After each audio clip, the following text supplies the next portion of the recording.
All right. Hello. Hello, how are you? Good. Bonjour or Bonjour. bonsoir. I have approximately 15 questions to ask you. I will read them.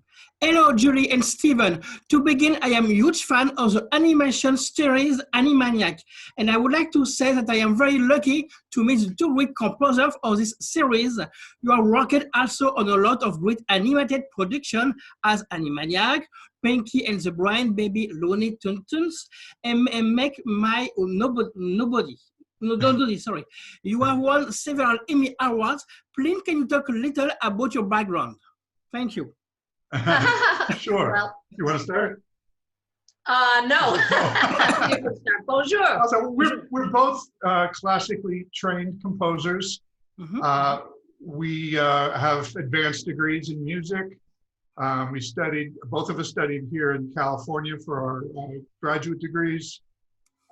We studied film scoring afterwards, as part after studying the undergraduate music, classical music as composers. And many of the teachers in the film scoring program were professionals in the industry.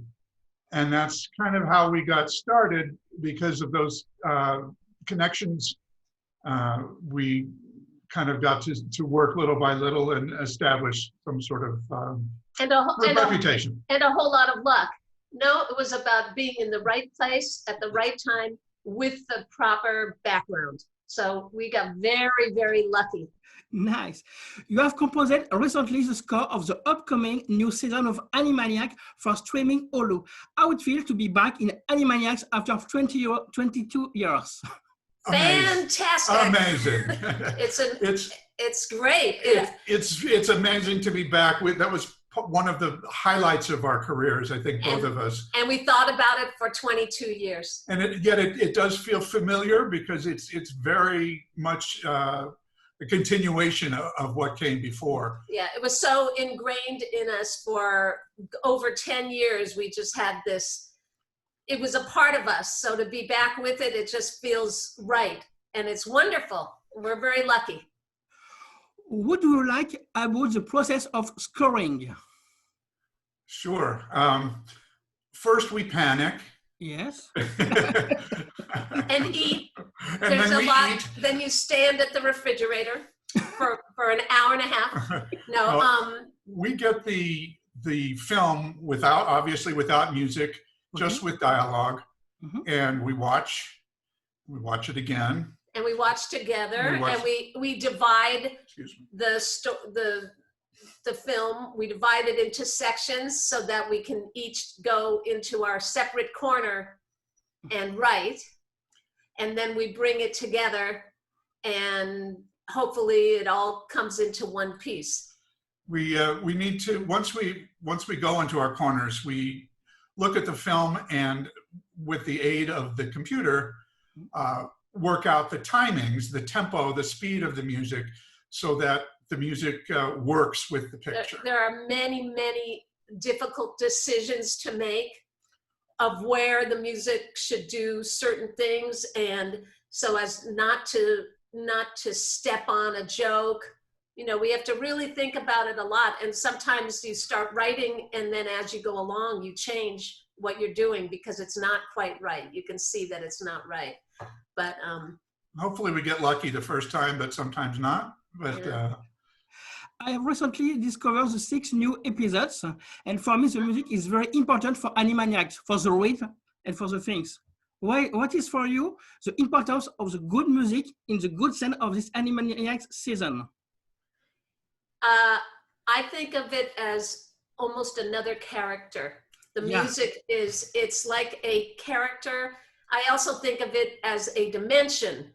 How we have 3 dimensions, but on film we have 2 basically. Especially with animation, it's still 2D animation. It's 2-dimensional, but the music is another important or necessary dimension. We hope that we help highlight the emotions of the scene or indicate the emotion of the scene or the comedy of the scene. We try to set up the jokes whenever we can. The hope is to accentuate what needs accentuating, but not to make it obvious. You know, one of the things of music, background music, is you want to disappear. You don't want to be obvious. Although in animation music, there's certain things that are very obvious, but it should go hand in hand with the movement. Like, let's say steps. If somebody's running and you're playing tick, tick, tick, tick, tick, you want it to be one thing, a unit. You don't want to hear, oh, music playing steps. And I think that we're extremely fortunate to have had an orchestra to score this show, because I think it really does add a real human element to the sound. And I think that's contributed to the success of the music on the show. Yeah, it's different. Can you talk a little about your work on the first episode on Jurassic Lark? Wow. Yeah, well, of course, you know that you may have recognized John Williams' score from the beginning. So the animators actually did a wonderful job in animating in basically, I think it seems like they may have animated to the score, which then we had to adapt with our orchestra. John Williams probably had well over 100 musicians, and we had, what, about 35 or so, about 39, I think, this time. But, you know, it's not that the music is so wonderful that it wasn't that difficult to adapt. Yeah. It's very clear cut, and it works so well. Yes. What must be for you a good collaboration between a director and a composer? What can you tell us about your collaboration with Scott O'Brien and Katie Rice? Well, in general, we don't really talk to the animation directors. We do converse quite frequly with the showrunner, Wellesley Wild, and the co-executive producer, Gabe Swar. Those are our two creative connections. And of course, the music supervisor, Mark Wyke, as well. And we converse, we show them a draft of our music. We have to preview the music we created electronically so that they can preview it. And then we, you know, a lot of times, really most of the time, they say, yeah, it's okay. Sometimes they want something a little bit different. And so we go back and make the revisions, so that it's a pretty good collaboration, I would say. Yes. Now, in terms of those names you mentioned, we don't recognize them. Who were those two people were not names that we recognize. Which were your main inspiration to create the amazing score for this upcoming season of Animaniacs? I'm sorry, what was the question? What was your main inspiration to create this amazing score for the upcoming season of Animaniacs? The music is perfect.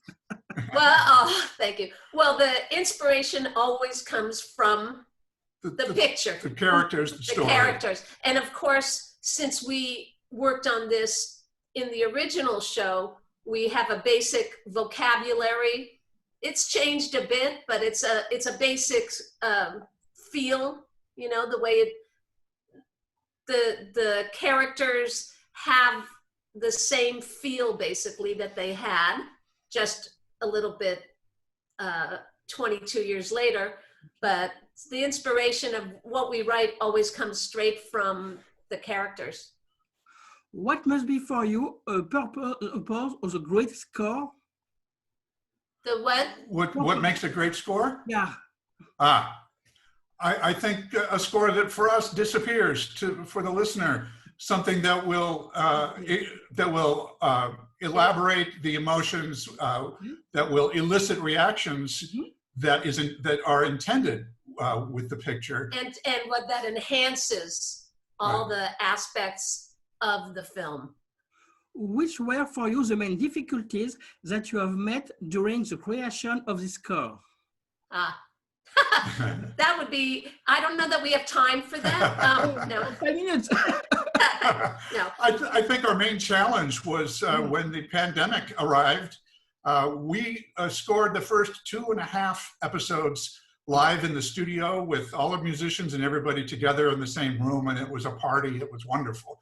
And then we weren't doing that anymore. So we started recording remotely. And 30 musicians sent us their individually recorded parts to us, and then we needed to assemble their tracks and edit them so that it sounds like a complete orchestra. And of course, we had the help of our brilliant engineer, Damon Tedesco. So it's still a live score. We have a live score the entire first season, and hopefully any seasons to come. It is live, a live orchestra, but during the pandemic, it has, it's a different process, and it's a very, very time consuming and very labor intensive process. But as far as writing the music is always, in my, the way I feel, it's always extremely difficult.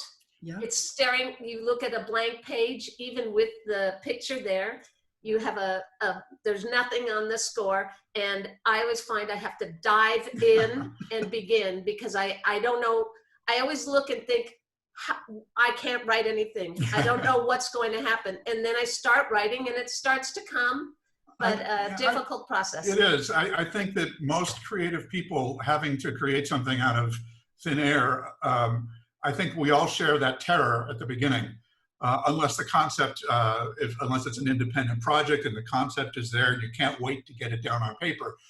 But for this kind of work, we look at the picture, like I said before, we pan it, we eat, and then we dive in. And then it comes. We use our craft.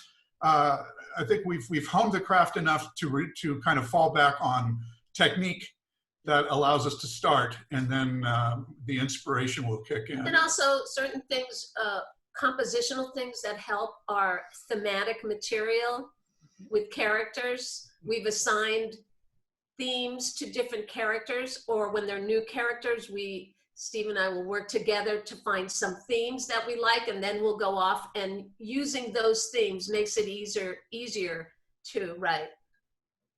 Which instrument is your favorite and why? Which one? Which instrument is our favorite? Oh, that's very hard to say. We love them like we love our children. You know what? I'll tell you, my favorite instrument is the orchestra.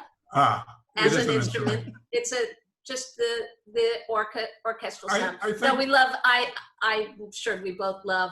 I have to call out though, in this style and this vocabulary that we've established, the bassoon plays an extremely important role, especially in Pinky and the Brain. But both segments really do rely heavily on the bassoon for a lot. It's like a character. The bassoon is a character, but there are no instruments that really, they all stand out. We need the strings, we need the brass. We use them all in certain ways, so it's hard to say. Yeah. It's hard to, it is sort of like choosing a child. Yeah. Which is for you the main duty of a good composer? The responsibility of a good composer is to enhance. Yes. To serve the story. To serve the story, to serve the picture. That is. These are composers of composing to image, composing to games, to TV, to film, and any other kind of collaborative art. Yeah. I think it really is to serve the end product. Yeah, to enhance it. And to try to keep our egos in check. You know. In which studio do you prefer to record your score, and why? Which, you mean a home studio, or you mean like the live, our live sessions we have done at Warner Brothers. Okay. But when we write our music, we are at our house, even before the pandemic. Well, we're in one room now. When there are certain things that we work on together, and then we sit in this room where we are now. We have a keyboard and the whole setup with the computers. And then when we actually write, when we split off and write our separate music, I leave this room. Steve is in this room, and I have my own corner in another room in the house, computer setup and the piano and a keyboard. And we go off, we write what we write, and then we hope that it creates a seamless whole. Most of the time it does, and because we know where each other leaves off and begins, we communicate that much. You know, we're writing pieces that are going to be glued together, and so the person writing the one before will find out how the next one starts so that they can end theirs in a way that seamlessly goes into the start of this one. And we do that over and over again to make sure that it sounds like one piece. With recording live instruments, we really do need to divide the score into 1 minute, 1.5 minutes, especially for animation. For film, it can be 4 or 5 minutes, but for this kind of work, we have to kind of divide it into smaller segments so the instrumentalists have a chance to really give us a good take. They always do, but I think it's easier for everybody concerned. Which American directors would like to work with? A director? Oh, Yes, Film director? Film director. Oh my God. American.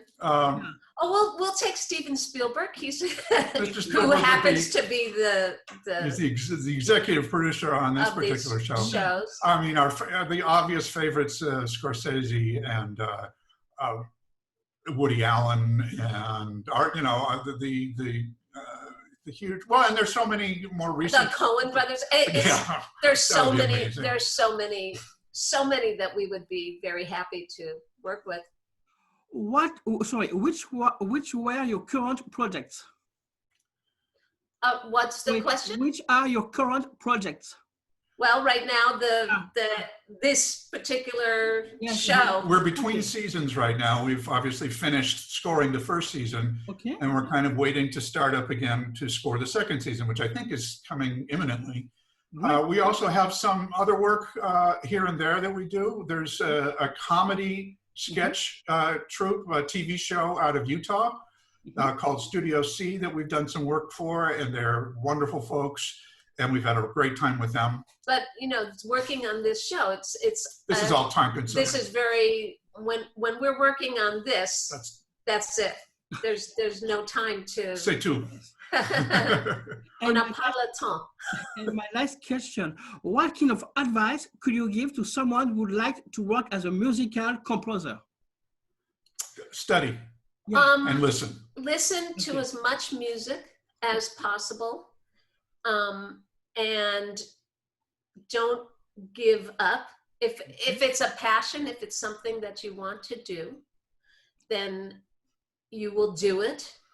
It's a difficult business to break into, but I think that is what most businesses are very tough to break into. Networking is hugely important, but you have to have the skills to follow up any relationship and any opportunity. Yeah. So I think study is hugely important. I mean, in my case, one of the best, besides my professors and training, I had work at one point of transcribing orchestral scores from older movies, and those scores have been lost or destroyed, and I had to write them down again for new performances. And there's nothing better than listening and writing down. It's an incredible study. And so, yes, Steve was very lucky to have that as a job, but you don't need to be hired to do that. You just take any score, anything, and listen to it and try to write it down. And if you can get the written score and study it, that's always good. But the more you listen, it's the ears. It's the ears. The more you listen, the brain puts it together. And I think besides listening, you watch and listen. I think if you want to be a film composer, you need to see how music interacts with picture and what works, what doesn't work, what you like, what you don't like. I think that's a huge part of this job. But also having, it's not always so easy to be hired to do the work, especially when one's beginning. So getting together with other musicians, finding your musician friends, writing something for them, writing a string quartet for them, writing for a few, it doesn't matter what the combination is of instruments, writing something for them so that you can actually hear it, because that's another thing that really helps, is to find out when you write this, it sounds like that. Writing for a certain instrument sounds this way. And so if you can gather your friends, and usually anybody who plays an instrument would love to play some new music. Playing new music. They love playing, you love writing. And so it's a wonderful match, and you get together and you write, and it takes some motivation to get going, but it's instead of waiting for the work to come, you do the work and then hope And that it does come. I had a professor say to me once that luck is when preparation meets opportunity. So if you're prepared for the opportunities that may come up, you'll keep getting work. That's just kind of the way it works. People, you make people's jobs easier when you are successful at what you do, because they don't have to worry about your aspect anymore. They can hire you and know that you're going to be okay. So you want to be totally prepared for when that day comes. This is just for anybody just starting out. Keep on working and preparing. And then when you do get that opportunity, you will be completely prepared. Thank you very much for this great interview. Have a nice day. Bye. Oh, merci. You And too. you too. Very Wonderful to nice speak with you. meet you. Bye-bye. Okay. Bye. Au revoir.